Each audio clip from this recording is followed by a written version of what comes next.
I never imagined my mother's comparison would shatter my heart before dessert was served. I will never forget the day everything fell apart. The room was filled with the sweet aroma of cinnamon and sugar, but all I could taste was the bitter tang of despair. It was our family dinner, a rare chance for laughter and connection, but the air felt heavy like a storm about to break. My heart raced. The clatter of plates echoed like thunder. I was sitting across from my brother, Alex, who was nervously fiddling with his fork. His eyes darted around, avoiding mine. Mom's voice cut through the chatter, smooth yet piercing. "You know, you remind me so much of your father," she said, her smile tight. My breath caught in my throat. That comparison used to comfort me, a reflection of love, but everything shifted that night. It was a fragile moment suspended in time. In the soft glow of the candles I could see the shadows on her face, the lines of worry etched deep around her eyes. Our lives had taken a turn, and the weight of our history hung like a dark cloud. Dad had left us 6 months ago, escaping into a new life, and now we were left to navigate this broken home. Mom often said comparisons were her way of raising us, pushing us to be better. But that night it felt like I was drowning. I thought about the last Christmas, our laughter dancing around the tree, the comfort of family. Now it felt like we were underwater, silent screams trapped beneath the surface. My hands trembled as I recalled her words from earlier, the dark undercurrent I couldn't shake off. "You're not as smart as your cousin. You need to strive harder."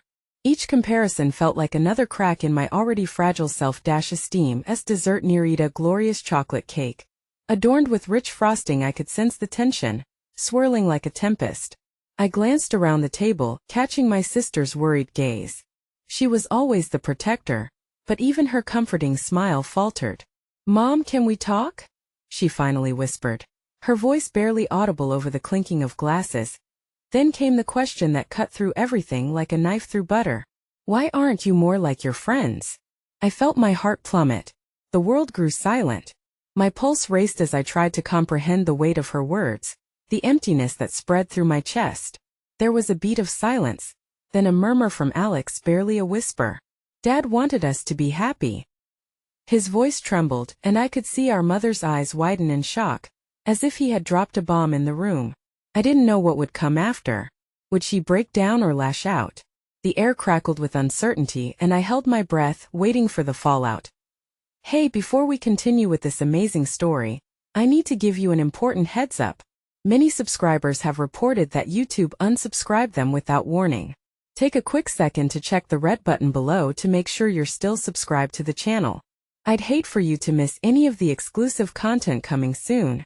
And while you're there, smash that like button, it really helps me out with the algorithm. Oh, and tell me in the comments, which city are you watching from? I love getting to know every amazing person who's part of this community. Your participation makes all the difference. Let's connect. The tension hung in the air like a thick fog, stinging my lungs with confusion and fear. Mom's expression shifted, turbulence rippling across her face.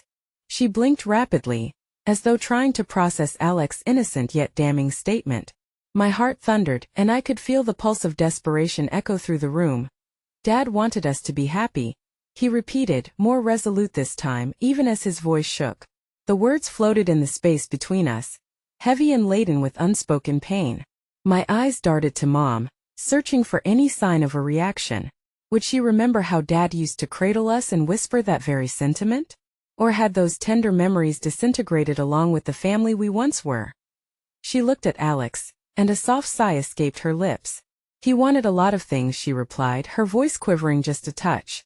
There was sadness in that tone, but underneath laced with something sharp, era defensiveness. "We're doing our best without him." "You can't think about that now."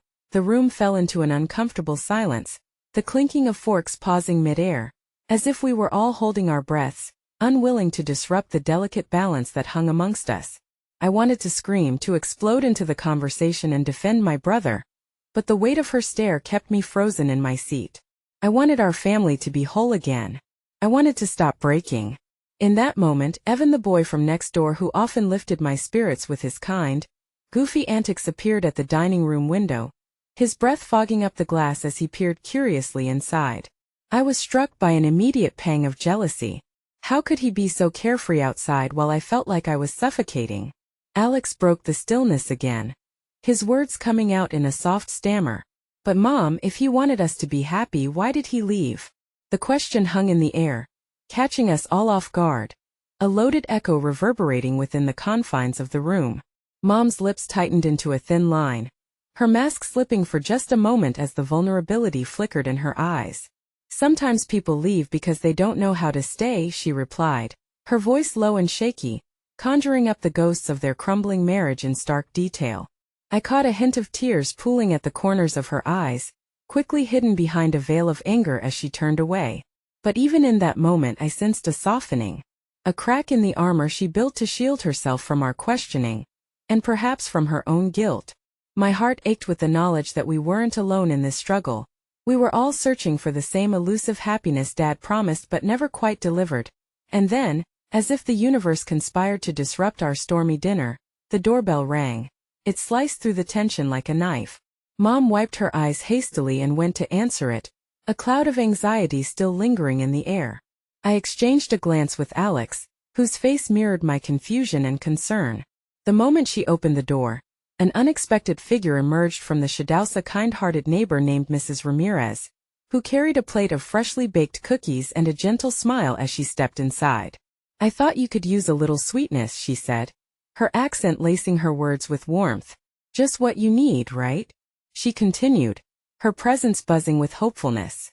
Mom's demeanor shifted subtly, her shoulders relaxing somewhat as she accepted the cookies.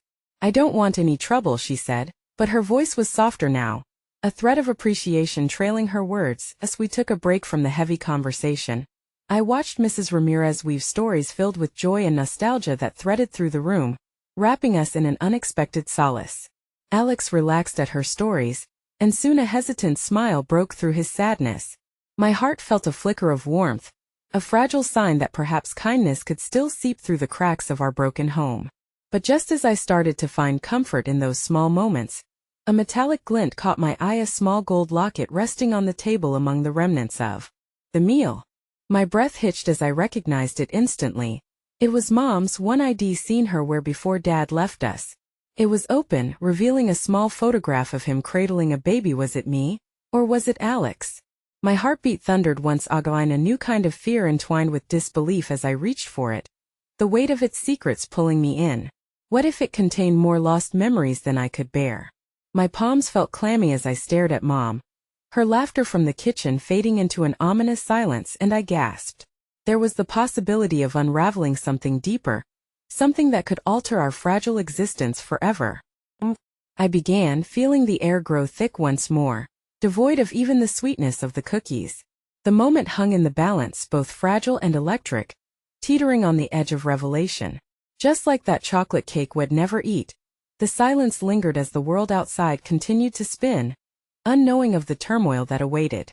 The cookie plate trembled slightly in Mom's hands as she watched me lift the locket, her expression shifting dramatically from warmth to icy caution.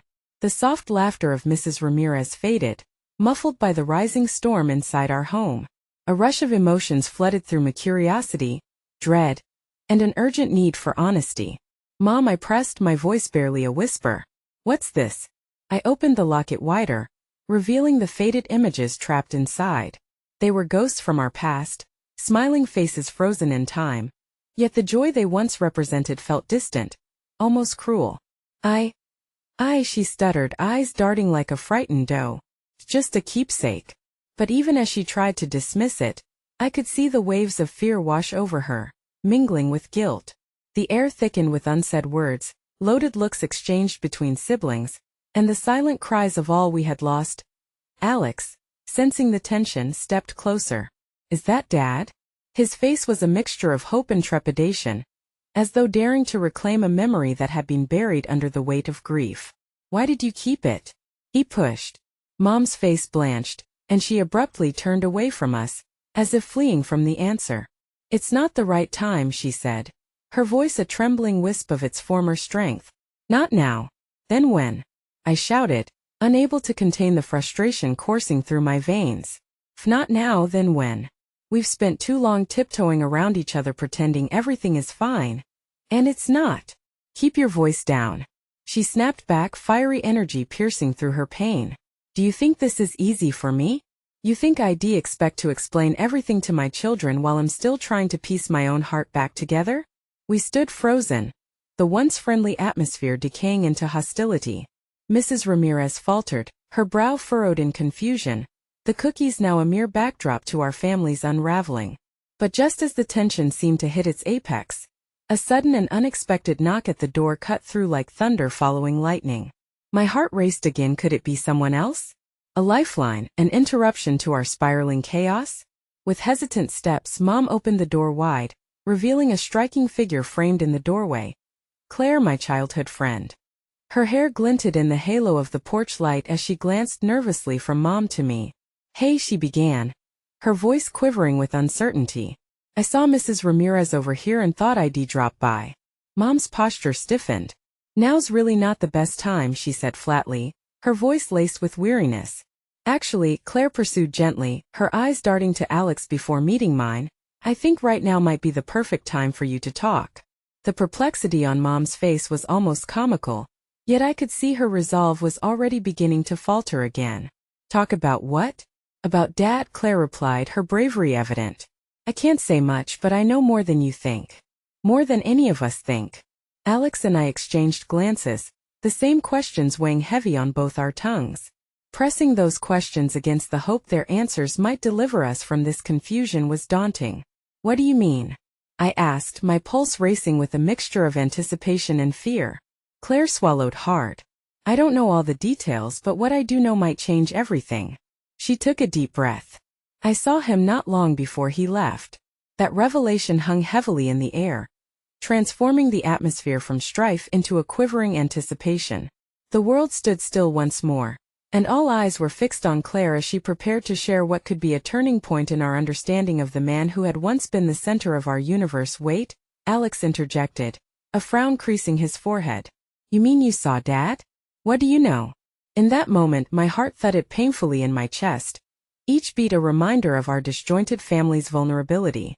Mom's fingers grasped the doorframe, and for a fleeting second, I could see a flicker of hope battling through her walls of caution.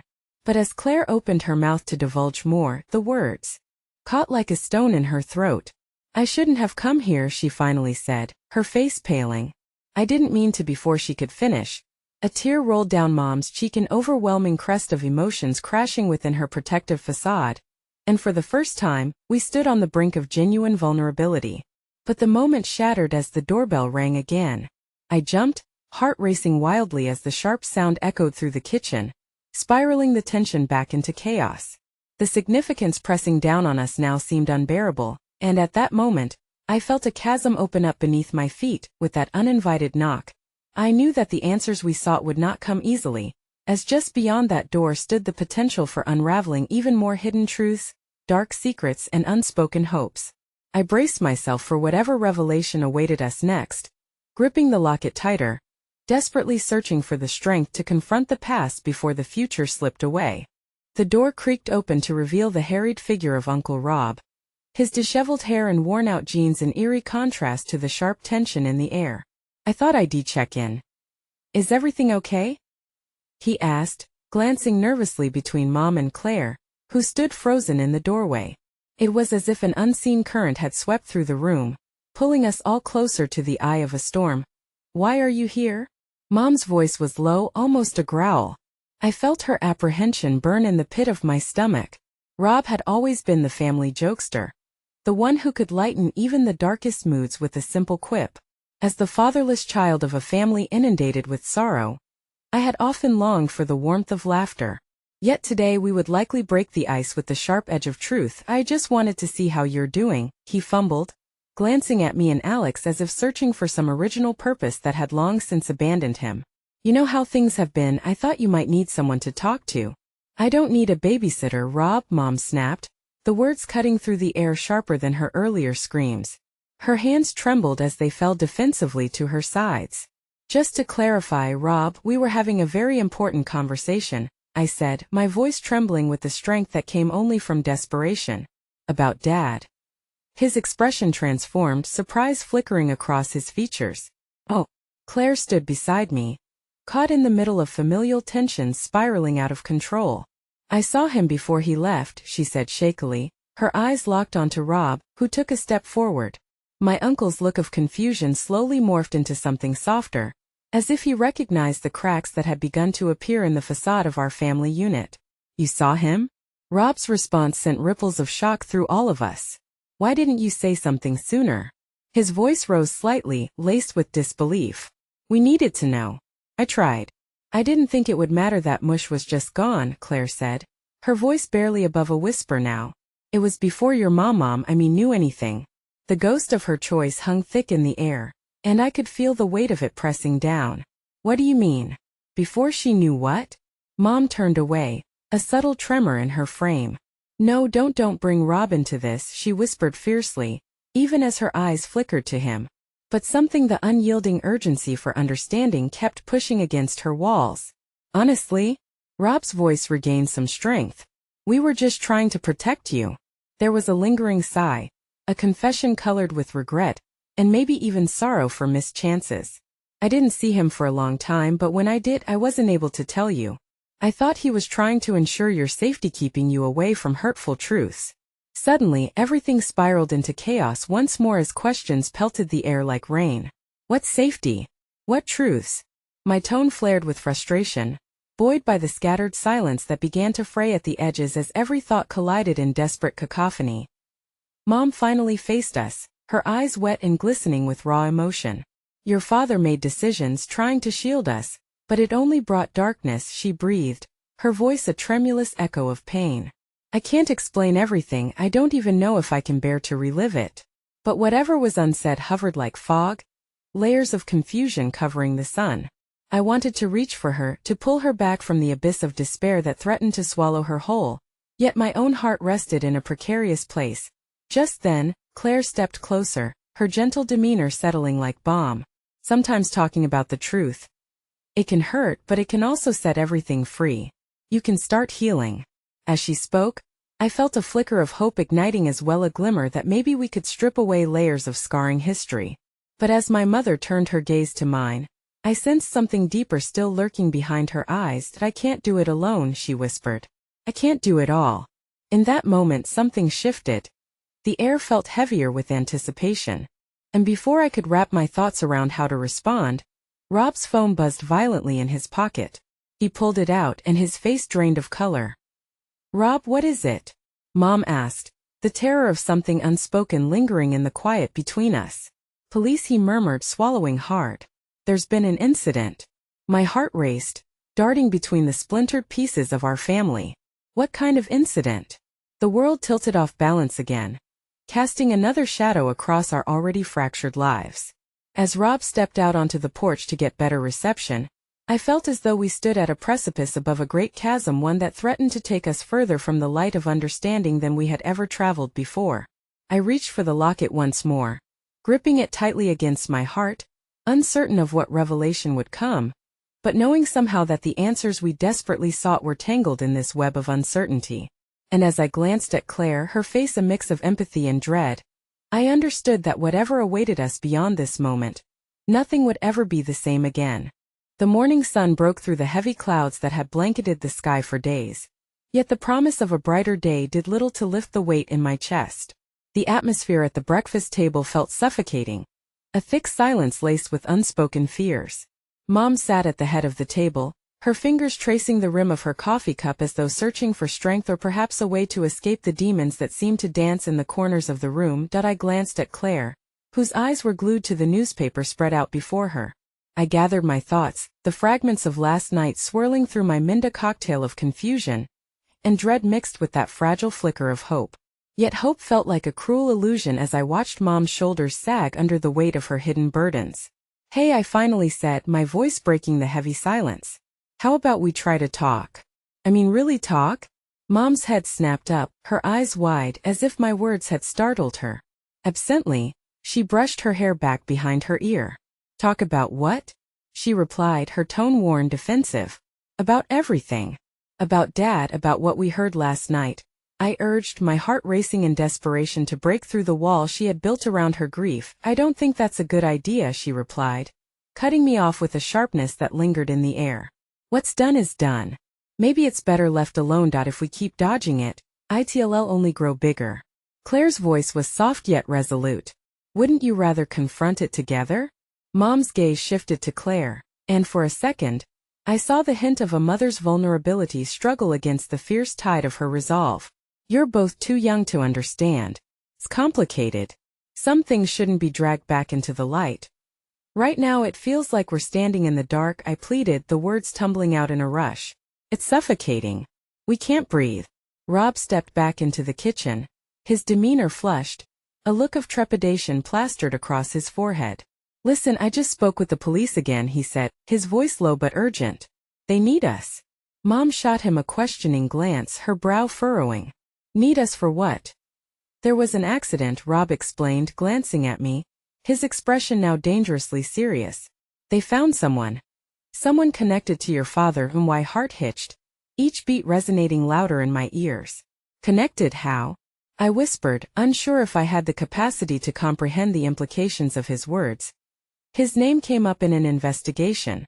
They found a person who could shed light on things, Rob continued, his voice wavering as if the weight of the revelation was too great to bear. What things? Mom's voice trembled, her defenses starting to crumble. I could see the worry lines deepen on her forehead. What are you saying? That there are links, we don't just have the past to deal with. There are questions about why he left, what kind of life he was leading, Rob clarified, his eyes darting between all of us, searching for understanding. I felt the ground shift beneath me. A catalyst that threatened to unravel everything I thought I knew. A life he never shared with us? That's what all of this is about. Rob nodded, looking far older than the uncle I had known. Caught in a web of guilt and uncertainty. Before Mom could respond, a loud knock interrupted our tense standoff, and I could feel the air shift again, thickening with palpable tension. The room felt like a coiled spring, ready to snap at the slightest provocation. Just stay calm, Rob murmured, stepping toward the door, though his own unease was evident. He opened the door to two uniformed officers standing with grim faces, and my stomach twisted. They looked like harbingers of truths I wasn't ready to face. Ma'am, we need to speak to you regarding your husband, one officer said, his voice steady yet chilling. The chair screeched as Mom stood abruptly, a distant look in her eyes. What do you mean? Is he okay? But deep down I already feared the answer. I could feel the air around us grow heavy with the threat of another shattering revelation. The officer's expression softened briefly, yet his next words were like the sound of cracking glass. We need to inform you that to know. I screamed, a scream fueled not just by loss, but by the dawning horror of what this could mean, what this might reveal. I could feel the locket's weight shifting in my pocket, almost as if it were pulsing beneath my fingertips, begging for its story to be told. And just like that, in a heartbeat that felt eternal, the fragile thread holding us all together threatened to snap, unraveling our already frayed lives into an abyss of uncertainty. The world felt unreal as the officer's next words hung in the air. We're sorry to inform you that your husband is deceased. I saw Mom stumble back, a sharp gasp escaping her lips. She grasped the edge of the table, her knuckles whitening, while Claire's grip on my hand tightened almost painfully. "No," was all she managed to say, her voice cracking like fragile glass. As the confirmation shattered the silence, an oppressive weight descended upon the room, thickening the air until it felt suffocating. The officer continued, "We understand this is difficult. We're here to help you process this information." But the words barely echoed in my mind.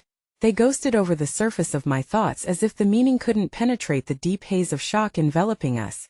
"Who was he with?" Mom finally whispered, the bare vibrations of her voice resonating with despair. "What happened?" "There was an incident late last night," the officer explained carefully, searching her face for signs of comprehension. "We found him alone at the scene, and we're still piecing together the details. We believe it was an accident." "An accident?" I echoed, disbelief coloring my tone. The idea was too clean, too simple to hold in the midst of all we were reeling from. "It might not be as straightforward as that," Rob interjected, his voice thick with emotion. His eyes were locked on Mom, filled with a conflicting blend of pain and protective instinct. "What if it's worth investigating further?" "It's too late for that now." Mom's voice rose, fracturing under the weight of her grief, urgency spilling over her words. "We've lost him. It doesn't matter how or why. Our family, it's broken. He's gone. Her breath hitched, the emotion crashing over her. Inconsolable waves chasing her words into silence. I stood frozen, my body rooted to the spot, battling the urge to break down. Everything I thought I understood about my father dissolved into mist. His life, his choices. Why had he chosen to leave us in such a profoundly lonely way? A darker question began to bloom in the corner of my mind. What had he hidden from us? What kind of accident was it? I managed to ask, the words tumbling out of me as a frantic plea for some clarity in this swirling tempest. There's more we need to find out, the officer said carefully. We're still gathering information, but there's a sense there may be external factors involved. Circumstances surrounding the accident are under investigation. Mom's breath quickened, her eyes darting toward Claire and Rob, desperately seeking refuge. My chest felt hollow as I fought to catch the threads of this reality, each piece pulling at my heart with exaggerated frustration. Just yesterday, we had been grappling with uncertainties regarding our father's past. Now a catastrophe had emerged, one far deeper and all-encompassing than any fear Wed had before. In the silence that followed, it felt as if the world was spinning too quickly, and I was left clinging to the remnants of my sanity as everyone around me struggled to understand this new reality. Can we see him? I heard Claire's small voice break through. She held herself with a quiet, fierce determination that I admired. It was hard to reconcile her bravery against the terror reflecting in her eyes. Right now, we need to notify family and proceed with arrangements, the officer responded gently. You'll be informed when you can see him. I looked at Mom, her raw despair palpable. This was a mother dealing with both death and guilt, with so many swirling uncertainties, and all I wanted was to help her find a way through, to stitch our broken family back together.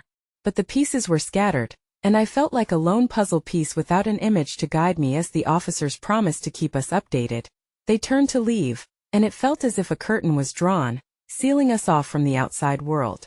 I saw Rob step closer to Mom, reaching a hand out, and she leaned into him, the crumbling resolve at last giving way. But instead of solace, I felt an all-consuming darkness creeping in around me, a new kind of fear that twisted my stomach.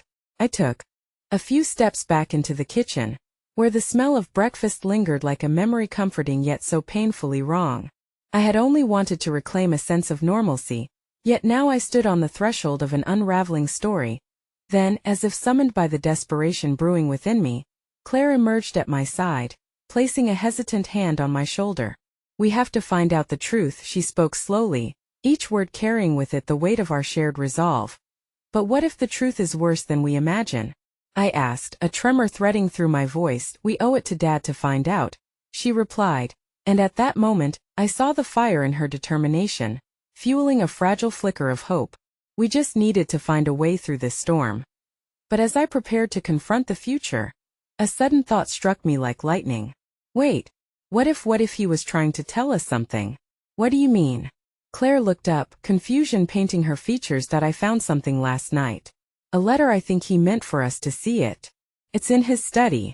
The urgency of my discovery pulsed within me, and my heart quickened as I realized I might hold a piece of the truth in my hands, something that might finally bridge the chasm now yawning between the past and present. Let's go, Claire urged, her resolve matching my own, but as we edged toward the hallway, an unsettling thought wrapped itself around my heart. What if this letter carried the weight of long-buried secrets? What if it contained the very answers we sought, but also truths we weren't ready to face? I paused, standing at the threshold of that study while a shiver threaded through my spine. Suddenly, the moment felt monumental, and uncertainty gripped me anew. I took a deep breath, ready to cross that boundary, but something ominous stirred within, whispering that our search might unveil not just parts of my father's life but terrifying shadows that had waited too long in the dark. I never imagined my mother's comparison would shatter my heart before dessert was served. The study door creaked open, the scent of old books and polished wood enveloping us like an embrace. Everything inside had once felt comforting. The cluttered desk where he had often sat, the framed photographs of our family smiling, and the books lined up like sentinels, guarding secrets I had never considered. Now it was as if I was stepping into a hollowed-out husk of what used to be a sanctuary. The air felt weighted, filled with unspoken words, a silence that dared to scream. Where do we start? Claire asked, her voice a mere whisper as if she feared breaking the fragile stillness that surrounded us. I stepped into the room, moving toward the desk where I had always seen my father scribbling notes or tapping away on his keyboard. My eyes roamed over the surface cluttered with papers, each sheet a potential link to something I could hardly comprehend. As I rifled through the scattered documents, old receipts, scribbled lists, and unaddressed envelopes, I felt a knot tighten in my stomach. "Here," I called out, spotting a faded envelope tucked under a stack of papers. It looked different from the rest, its edges worn, the ink on the front smudged. I held it up, my heart racing not just with excitement but with fear of what lay inside. Claire stepped closer, her fingers brushing mine in silent solidarity. Together, we turned the envelope to reveal a name scrawled on the front, me name. It felt like the floor beneath me shifted as the reality of that single word hit me. He had wanted me to have this. "Open it," Claire encouraged, anxiety threading through her tone. With hesitant fingers, I slid the envelope open, my breath catching in my throat as I pulled out a single sheet of paper. The words on it were in my father's unmistakable handwriting, but the content was foreign and disconcerting. "Dear Sam," it began. "If you're reading this, then I haven't been able to tell you what I needed to say. I made choices that led us to this moment, choices I can no longer control, and I'm afraid you won't understand. But I need you to know that every decision I made was to protect you. I love you and I always have." Tears pricked at the corners of my eyes, a raw mix of longing and sorrow. I wanted to cradle this confession like fragile glass, to preserve it against the impending storm of confusion. But then my gaze drifted down the page, and the words became a blizzard of emotions I could barely navigate. "I'm sorry for the secrets, Sam. Trust me, they were meant to shield you from darker days. There are things you don't know, things you may uncover. If you find yourself searching for the truth, be prepared to face shadows that haunt my past. But I promise you the light always finds a way through." The last line resonated through me, and I felt dizzy, the room tilting slightly as I processed what he was suggesting. Shadows? Secrets? My father, the man I had trusted more than anyone, had harbored mysteries deep enough to frighten a child. "What does he mean by shadows?" Claire asked, her own voice trembling as she leaned in closer, her eyes wide with curiosity and fear. "I don't know," I replied, my voice distressingly small. "But it can't be good, right? What could have happened that he didn't want us to know?" In the heaviness of that moment, an unsettling silence cloaked the room. It was one thing to lose my father, it was another to unearth the flaws and faults that had shaped his life, which now unraveled before us. Steeling myself, I returned to the letter, needing to squeeze every ounce of meaning from it. "I have hidden the truth for too long. But you deserve to know I buried the remnants of my choices in a place you know well, a place that always felt like home to us. If you choose to follow this path, be cautious, for curiosity can awaken what's long been forgotten." A chill crept down my spine, and I felt the weight of unquiet moments around us, reverberating through the air. The realization struck me hard. There was more than just love in those words. There was fear, entwined in the fabric of his secrets, and as my eyes flitted down to the bottom of the page, I saw the scrawl of his signature. The weight of my father's love lay readied like pieces of a puzzle wrapped in caution. "Sam?" Claire's voice shattered the silence, filled with a tremor. "What do we do now?" I don't know." My heart ached with uncertainty, the hope that had briefly flickered dimming under the weight of potential truths. "He said there's a place we know well. Somewhere he buried the remnants of his choices." What could that mean? Just then, as my thoughts spiraled into a darker recess of contemplation, I felt a sharp pang of realization. Could it be the family cabin? It had been a retreat, a sanctuary where every summer blossomed with laughter and sunlight. But now it loomed in my mind like a distant specter. The more I considered it, the more my heart raced at the thought of unearthing whatever had been left hidden among those fond memories. "I think we need to go there," I said, the decision falling heavy and irrevocable. "Whatever he buried, I need to understand it." "We both do." Claire searched my face, indecision dancing in her eyes. "What if it's something horrifying? What if it changes everything we think we know about him?" "Then we face it together," I replied, swallowing the mounting fear. I can't keep living with doubt. Not when a part of him was willing to share the truth. We owe it to him and to ourselves. We stood in the study, a sacred space cracked open by the weight of vulnerability and longing. But as we made our pact to search for clarity, An unshakable sensation crept over Methat. This journey would swell beyond just exposing the shadows of my father. It threatened to unravel everything. Just as we turned to leave the room, my heart raced with a mix of anticipation and dread. There were unseen dangers lurking ahead, and my resolve melded with trepidation as I caught a glimmer of movement in the corner of my eye. Something shifted within the shadows of the study, a flicker that died quickly, leaving only the quiet hum of uncertainty in its wake. With our hearts racing towards the unknown, we stepped beyond the threshold of that dark past, determined to confront whatever awaited us next in the hidden corners of our lives. The drive to the cabin was shrouded in an uneasy silence, each mile stretching out like an unspoken truth between Claire and me. The car's engine hummed steadily, but the air felt thick, saturated with anxiety. My mind wound through memories of sun-soaked afternoons spent building forts from fallen branches and nights filled with laughter echoing over the water's surface.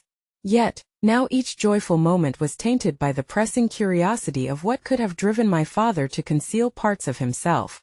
The weight of his letter hung between us, a specter urging us forward into the murky depths of uncertainty. As we approached the familiar turnoff leading onto the gravel path winding toward the cabin, I felt the knot in my stomach tighten. The tall trees that embraced the edge of the forest felt like towering guardians, their leaves whispering secrets carried by the wind. I turned to Claire, whose face was a blend of courage and apprehension. "Are you ready?"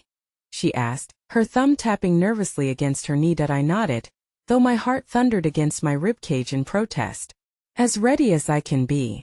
The cabin's rustic facade came into view, its once vibrant paint now faded and peeling, resembling the fraying edges of my memories. It had always been our place of solace, but now it felt like a mausoleum of hidden truths.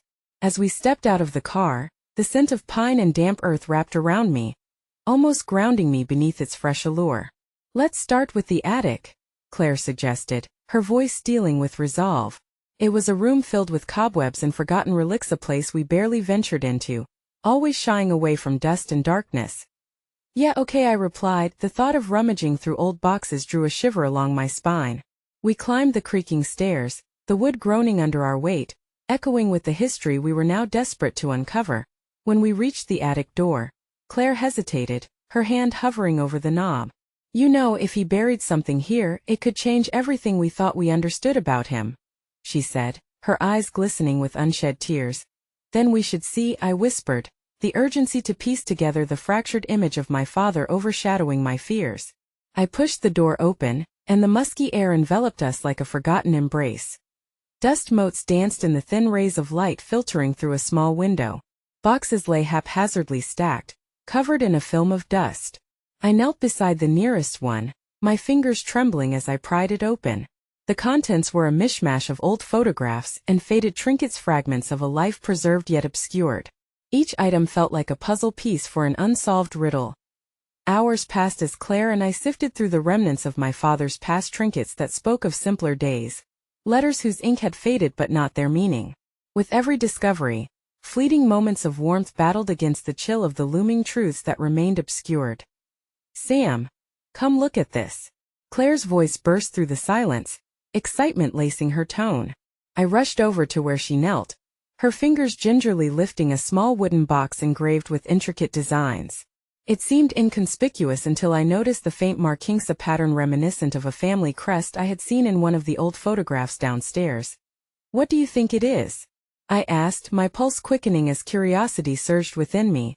"Only one way to find out," she replied, her gaze alight with anticipation as she opened the box. Inside, nestled among velveteen fabric, lay a locket. I tilted it, letting the thin light catch its surface. It bore the same intricate design that adorned the box's exterior. Claire held it up, her face projected a mixture of awe and concern. "Does it belong to someone in the family? Maybe it leads us to more answers." But when I opened the locket, my breath hitched. There were two tiny portraits nestled inside. One of a woman I didn't recognize and one of a young man with striking features eerily similar to my own. It was a face I had never seen before. Confusion swept over me, clouding my mind. "Who are they?" "I don't know," Claire murmured, her expression shifting from excitement to somber realization. "But this doesn't feel right, Sam. We have to know who they are." Determination surged through my veins as I examined the locket, each detail teasing out old memories, faces I had woven into the fabric of my childhood, faces that seemed to be slipping through my fingers like sand. There was more depth to this revelation than I had anticipated. It whispered tales of a lineage wrapped in veils of secrecy. Just then, a loud thud echoed from below, a sharp jolt that sent a wave of dread sweeping through me. Claire jumped, and we exchanged wide-eyed glances. "What was that?" she whispered, her voice stricken with fear. I don't know." My voice trembled as I spoke, matched by the apprehension coursing through the air. "Let's check it out." Clutching the locket tightly, we clambered down the stairs, our hearts racing in sync as we moved cautiously toward the source of the noise, where shadows danced just out of reach. Something was waiting for us, lurking in the recesses of the house where brushed-off memories entwined with darkness, a presence that felt alive and aware as we entered the living room. Tackled by the heavy silence and the faint creaking of the floorboards, icy fingers of dread crawled up my spine.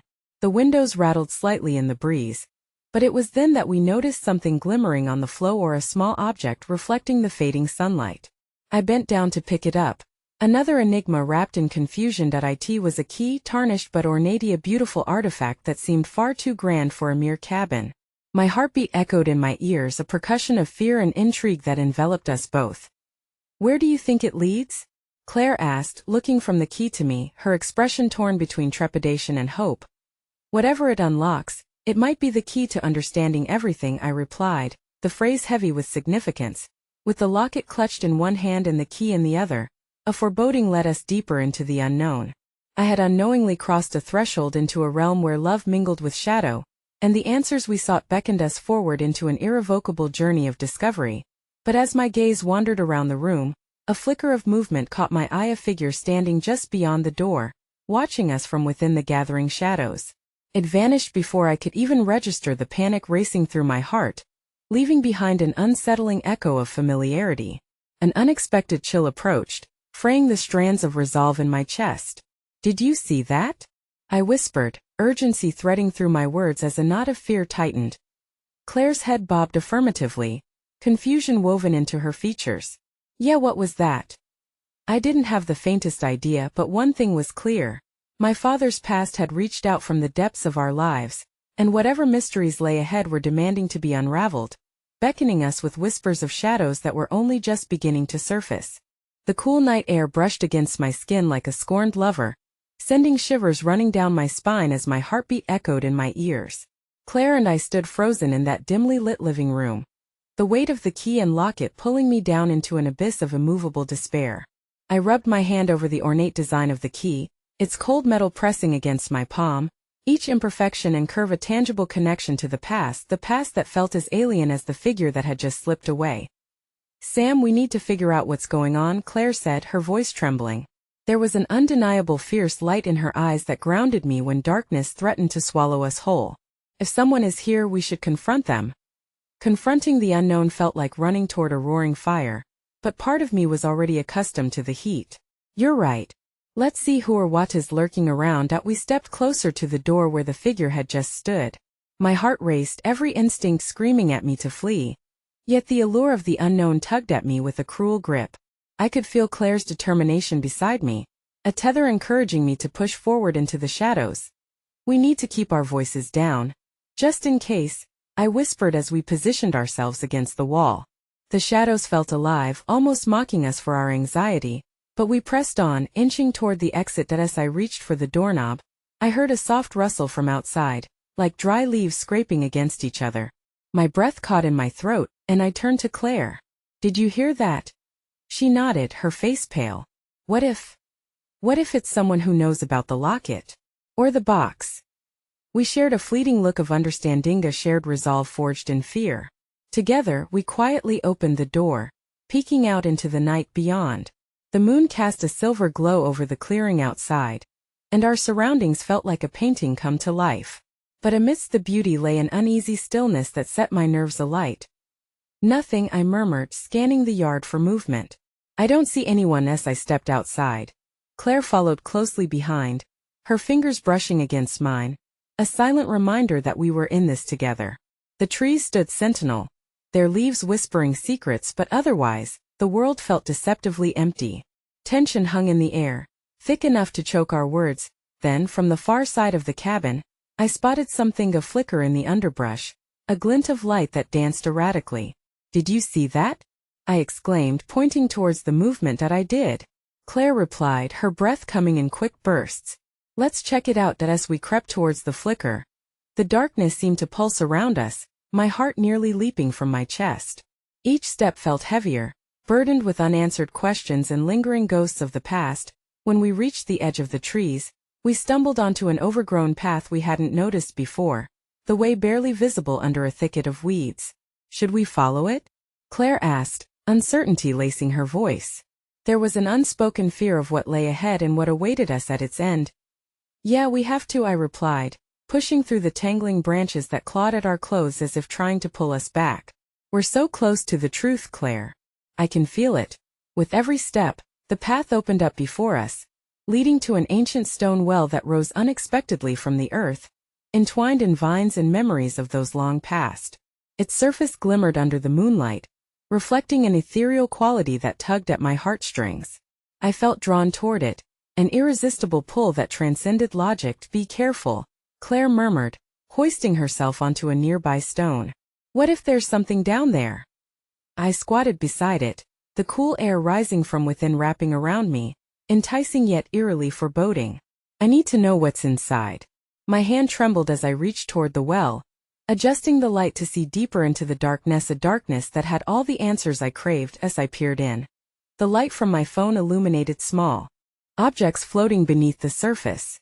I strained closer, trying to distinguish what they were: faded papers, worn photographs, possibly more pieces of my father's unsung story. Just then, a sudden commotion erupted behind us, a rustling in the trees we had passed, followed by a sharp intake of breath.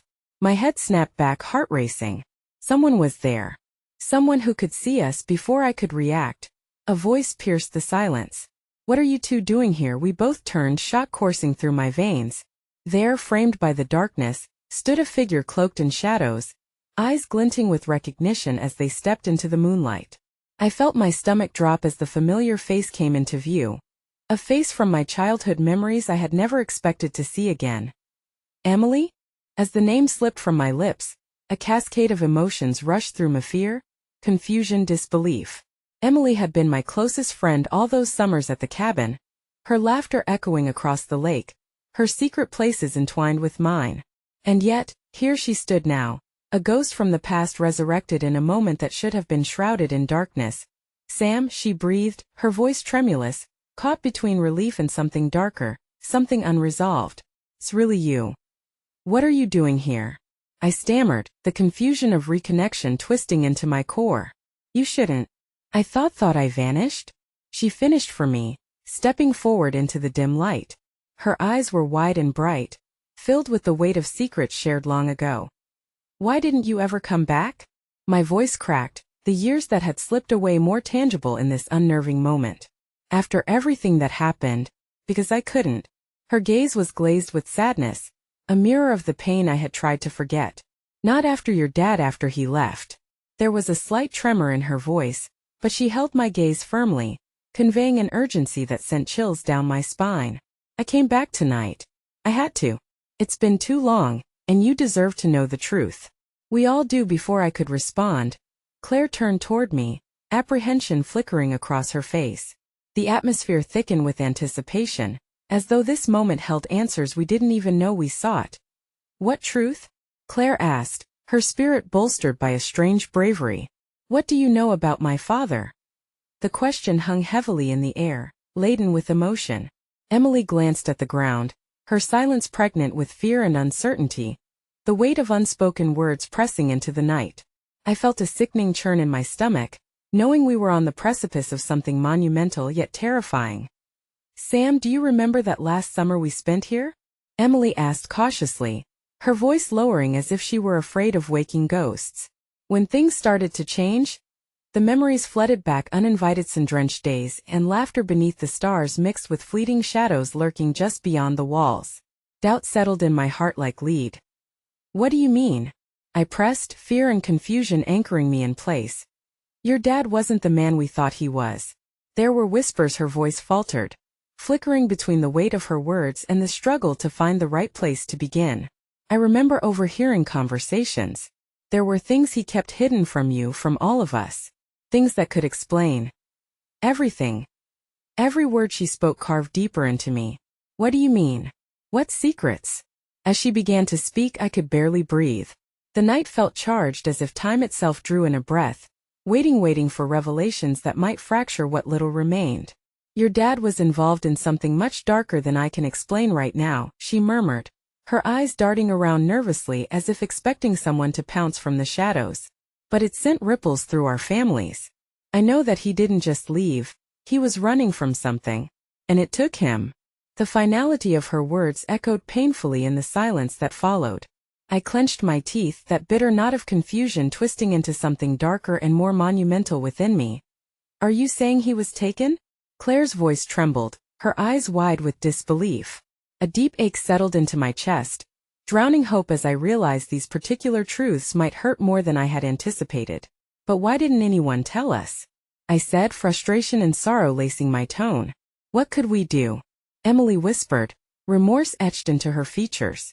We were kids caught in a whirlwind of uncertainties. But I shouldn't have stayed away. I needed to tell you so much sooner. Then. Emily's words were punctuated by a distant rustle. Our attention shifted to the edge of the woods, where an ominous shadow moved against the backdrop of flickering moonlight. My heart raced, the familiar pulse of fear surging anew. Did you hear that? Claire whispered, fear coiling around us like a snake, tight, suffocating, coiling the air with anticipation. It's probably nothing, Emily said, but her voice betrayed her, tension creeping into every syllable. That I don't want to find out. We should go back, I urged, dread pooling in my gut as unease unfurled within me. But before we could retreat, the shadow stepped closer, revealing a figure cloaked in darkness, a stranger who loomed menacingly, draped in a long overcoat that thickened the air with an unsettling presence. Emily, the figure rasped, a low growl that reverberated through the night. What are you doing here? My breath caught in my throat, and I pressed closer to Claire, my heart racing as I processed her name falling from the lips of a stranger, reminding me of a lurking danger. Who are you? I shouted, the tremor of my voice barely masking my fear. And just like that, our fragile world unraveled in an instant as the night swallowed us whole, the fate of what we sought igniting into something shadowed and unknown. Is it true? The figure hissed, taking a menacing step closer, eyes blinking like cold coals lit from within. Did you find what he left behind? The urgency crashed over us, the strands of fate drawing tighter, stretching us to a breaking point, and fear coiled in the pores of our very souls. With everything spiraling, I clutched the locket and key tighter, objects steeped in whispers of the past, and knew that this was only the beginning of a harrowing journey that would test the bonds of family and love, one threaded with fear and shadow, yet buoyed by the flicker of truth. Everything will be all right, I whispered under my breath, clinging to hope. As we prepared to confront the ghosts that haunted our past, time shimmered oddly around us, but the night's opulent darkness nestled us close to that lingering ember of hope, the realization that upon this shadowy threshold, we could reclaim the light, no matter how daunting the truths we might find. As Claire and I took the first step toward uncovering all the shadows hidden within our lives, I felt the impending revolution that would redefine every part of us. Together we would face whatever awaited us, the sudden chill of the night becoming a mere backdrop to the resilience seeping from the core of our shared spirit. Whatever lies ahead, I vowed silently, my heart a steadfast rhythm beneath the weight of uncertainty, we find our truth together. The door creaked back, shadows shifting as thunder rolled somewhere in the distance, a reminder that storms might come our way, but we would face them hand in hand. As the night closed around us, I whispered one last plea, a poignant reminder of every fractured piece that would eventually find its way home. And in the end, we will not only survive, we will reclaim our story.